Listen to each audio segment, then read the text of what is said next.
اللهم صل وسلم وبارك على سيدنا محمد وعلى آله وصحبه أجمعين. ازيكم حبايبي؟ عاملين ايه؟ يا رب تكونوا بخير وصحة وعافية يا رب.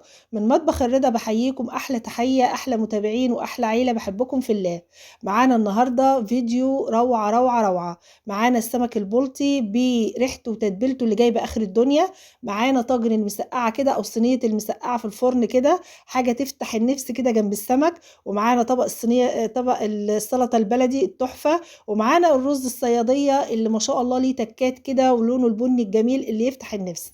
السفرة الجميلة جدا دي، السفرة المتكاملة دي، تعالوا نشوف احنا عملناها ازاي.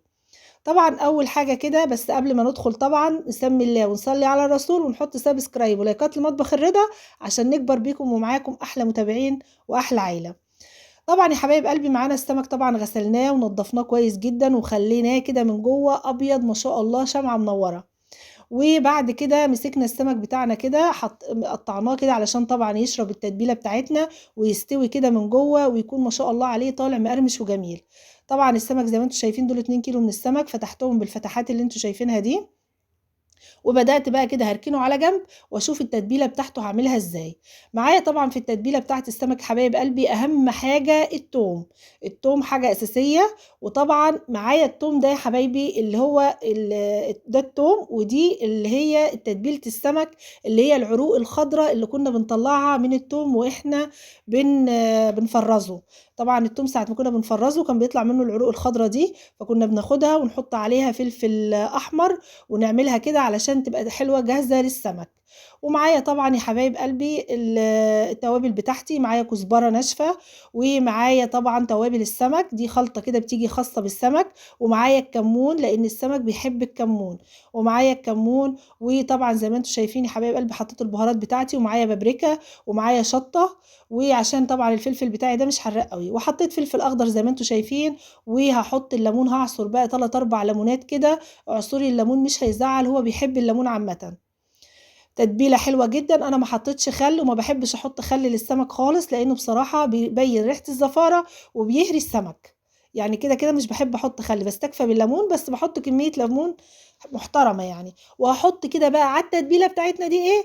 نص معلقة سكر صغيرة، ودي اول تكات السمك. سكر، ايوه سكر. السكر بيخلي التتبيلة مسكرة كده وليها طعم حلو قوي. يعني بيظبط الدنيا معايا، بيظبط كده التتبيله معايا. هبدأ بقى احشي السمك كده من بره ومن جوه. شايفين بقى شكل التتبيله؟ بصراحه تحفه وجميله جدا. كانت عايزه بقى بدنجان كده وتتحط على وش البدنجان، بس هنعمل بيها حاجه وهوريكم برضو هنعمل بيها ايه. طبعا خدت السمك كده تبلته في الفتحات دي بقى، وحطيت كده زي ما انتم شايفين التتبيله بتاعتنا حاجه كده بسم الله ما شاء الله زي الفل. هعمل كل كمية السمك كده وهركنه على جنب واسيبه خالص لما يتبل. عملت السمك زي ما انتم شايفين، والتتبيلة دي انا عايزاها في حاجتين اتنين. هنمشي مع بعض خطوة بخطوة وهنشوف عملنا ايه. طبعا قلنا بقى نعمل طاجن مسقعة كده، بدل ما اقلي البدنجان بس، لا انا هعمل طاجن مسقعة كده يتاكل جنبيهم بالعيش كده مع البصل الاخضر، والسمك هيبقى تحفة. جبت البدنجان في الاول قطعته كده شرايح، طبعا يعني وسط، لا هي الخفيفة قوي ولا اللي هي سمكها تقيل قوي. والبطاطس والفلفل معايا، وبدأت الأول ركنت حطيتها على البدنجان معلقة ملح وحطيته في مصفى وسبته بقى عشان يصفي المية اللي نازلة منه خالص. وطبعا يا حبايب قلبي زي ما انتم شايفين كنت خلاص قليت البطاطس ودلوقتي قليت البدنجان. بس في حاجة، البدنجان يا جماعة بعد طبعا ما كان نزل المية بتاعته، انا سرعت الفيديو عشان لانه بصراحة كان طويل قوي. رشيت على البدنجان من فوق كده، حطيت عليه معلقة دقيق. معلقة الدقيق بتخلي البدنجان يطلع مقرمش زي ما شفته. ودلوقتي بدأت بقى ان انا هعمل الدمعة او الصلصة بتاعة المسقعة. طبعا بصلاية حلوة محترمة كده وقلبتها، وبعد البصلاية جبت كده معلقة من التتبيلة بتاعتنا وحطيتها على البصلة وقلبتها زي ما انتم شايفين كده يا حبايبي، ورجعت نزلت عليها بالطماطم. طبعا انا مش هحط توابل كتير علشان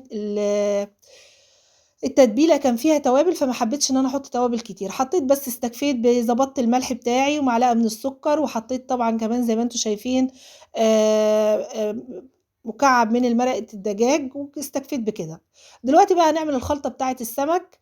بالنسبه للخلطه بتاع السمك انا حطيت دقيق زي ما انتم شايفين، وحطيت على الدقيق ده نص كوبايه نشا، وحطيت كمان كركم، وحطيت فلفل اسود، وحطيت كمون، وقلبتهم مع بعض، وحطيت ملح. ده حطيته على الدقيق، لازم يتحط كده تتبلي الدقيق كمان علشان السمكة تبقى متبلة من كل حاجة.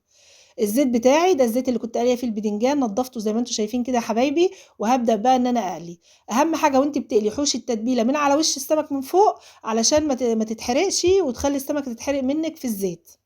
وبدأت اعمل زي ما انتم شايفين كده. طبعا لو انت عايزة تحطيه في مية علشان المية الدقيق ما ينزلش منك، بتروحي مطلعة التتبيلة من الدقيق زي ما انت شايفة، وتروحي حطاها في المية كده وتروحي منزلاها عادي تقليها. مش حابة اعمليه زي ما انا بعمله كده، بيطلع مقرمش وجميل وزي الفل.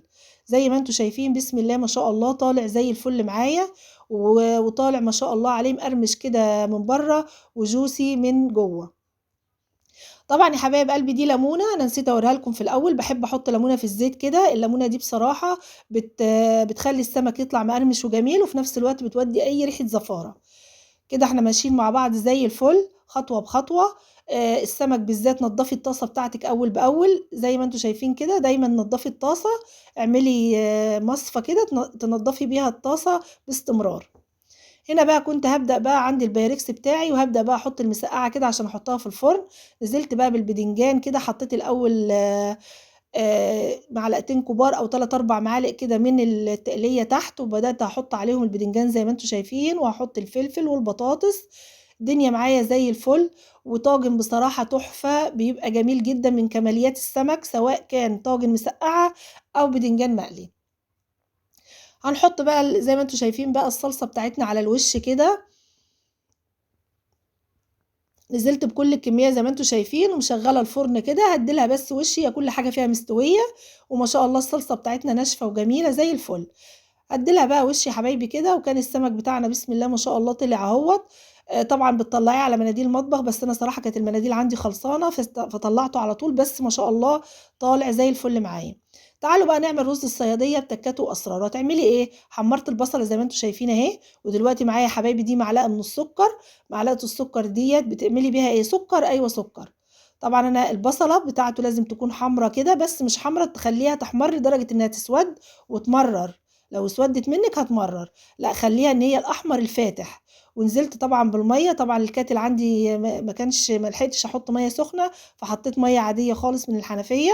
ونزلت بقى طبعا بمعلقه التالتة اللي انا كنت شايلاها من التتبيله. يبقى التتبيله حطيت منها على المسقعه، وحطيت منها زي ما انتوا شفتوا على الصياديه بتاعي، رز الصياديه بتاعي. هنا بقى كانت معلقه السكر معايا زي ما انتم شايفين بسم الله ما شاء الله. معلقه السكر دي بتدي للرز لون حلو، بتدي له طعم حلو، وجربوها وهتدعوا لي والله. بجد بجد تحفه، معلقه السكر دي بتبقى تحفه. طبعا حطيت له طبعا التوابل بتاعتنا، حطيت بابريكا، وحطيت فلفل اسود، وحطيت كمون. والله اكبر بسم الله ما شاء الله، شايفين طالع معايا مفلفل وجميل ولونه حلو جدا. انا مش بحبه البني الغامق قوي يا جماعه، انا بحبه بني بحمار، فبصراحه بيعجبني وبيبقى طالع حلو جدا. بسم الله ما شاء الله الرز مفلفل وجميل وحاجه كده بجد ولا اروع. الرز بتاعنا كان جاهز زي ما انتم شايفين، والصينية بتاعتنا طلعت من الفرن، وهنبدأ بقى ايه؟ نعمل منظر كده حلو. معايا بقى الخضرة بتاعتي، معايا الكزبرة اهي زي ما انتم شايفين. هبدأ بقى احط شوية كزبرة كده تحت وفي الطبق اللي انا هعمل فيه، وهبدأ اقدم بقى طبق الرز كده، كل واحد بطبقه كده، حاجة كده جميلة جدا. شايفين بقى؟ بنحلي بس المنظر وبندي منظر حلو، لان احنا دايما متفقين ان العين بتاكل قبل الفم، فالطبيعي بتاعنا ان احنا لازم نشكل في الاكل ونخليه شكله حلو. هتبص تلاقيكي بتقربي ليه. زي الفل بسم الله تبارك الرحمن، حاجة كده ولا اروع ولا اجمل من كده بصراحة. يتقال لها سيدي يا سيدي على الجمال يا سيدي. بدأنا نعمل الأطباق بتاعتنا طبعًا بعدد أفراد أسرتِك زي ما أنتِ عايزة حُطّي. عملنا طبعًا زي ما أنتم شايفين بسم الله ما شاء الله حاجة تفتح النِفس والله.